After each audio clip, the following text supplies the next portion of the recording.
Caught behind the wheel with a cell phone to your ear, and it could end up costing you. Good evening and thanks for joining us. I'm Allison Twaits. And I'm Victoria Zeal. Legislation moving through the state capitol would make using a cell phone while driving illegal. The measure has passed the Illinois House and will now move to the Senate. As Newswatch's Samantha Deverman reports, most would agree it's time to end the calls when you're behind the wheel.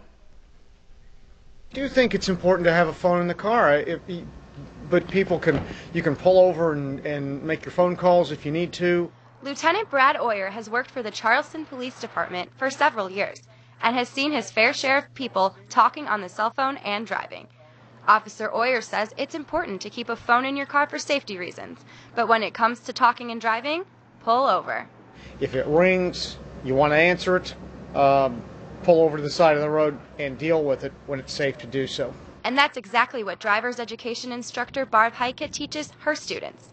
She says young people are tempted all the time to not only talk and drive, but also text. I talk to my students about distracted driving in every essence.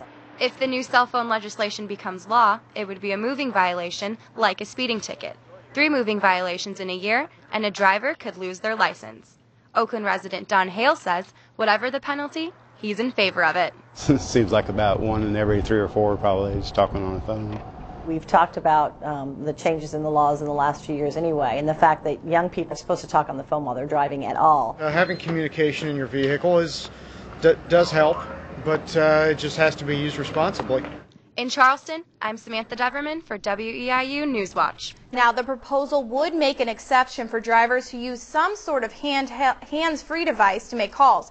There's also an exception for emergencies. As we mentioned, the bill now moves to the Senate for discussion.